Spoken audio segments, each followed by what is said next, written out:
গতকাল আমেরিকা বিমানবন্দরে এমন একটা ঘটনা ঘটছে। একটা মহিলা আসছে, উনি কি এলিয়েন নাকি কেউ বলতে পারে না। টরেঞ্জা একটা দেশে, কিন্তু পৃথিবীর মানচিত্রে টরেঞ্জা নামে কোনো দেশে নাই। তো ওনার কাস্টম অফিসাররা, ওনার পাসপোর্ট, উনি অনেক দেশে ভ্রমণ করতে, সিল সব কিছু অরিজিনাল, কিন্তু টরেঞ্জা নামে কোনো পৃথিবীতে কোনো দেশে নাই, মানচিত্রে কোনো টরেঞ্জা দেশে নাই। আমেরিকা এত প্রযুক্তি, তারা স্যাটেলাইট প্রত্যেক দেশে দেশের খবর রাখতে পারে, চাঁদের দেশে গেছে, অনেক কিছু ভ্রমণ করে আসছে, কিন্তু পৃথিবীতে টোরানজা নামে যেন একটা দেশ আছে ওইটাই জানে না। এটা কি এলিয়েন নাকি অন্য গ্রহের কোনো প্রাণী, এটাই বলতে পারতেছে না। উনি অনেক দেশে ঘুরতে, অনেক দেশে সিল সপ্পর মারা আছে, ওই দেশের নামও পৃথিবীর মানচিত্রে নাই। আপনি চিন্তা করেন, পৃথিবীতে আমরা কই আছি, পৃথিবীতে আরো অনেক কিছু দেখার বাকি আছে। আমেরিকা তাদের হদিশে জানে না, তারা স্যাটেলাইট ধরা খায় না।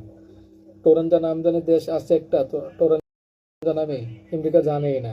কালকে এই মহিলাকে দেখে, পাসপোর্ট দেখে বুঝতে পারলো, অনেক অফিসাররা ফোন করে চাইনা দেখছে মানচিত্রে কোনো টোরানজা নামে দেশে নাই। তো ওই মেলাটা কই থেকে আসলো, কিভাবে আসলো?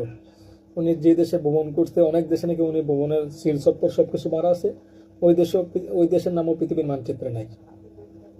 তো সবাই অবাক, এই মহিলা কি এলিয়েন নাকি অন্য গ্রহের কোনো প্রাণী?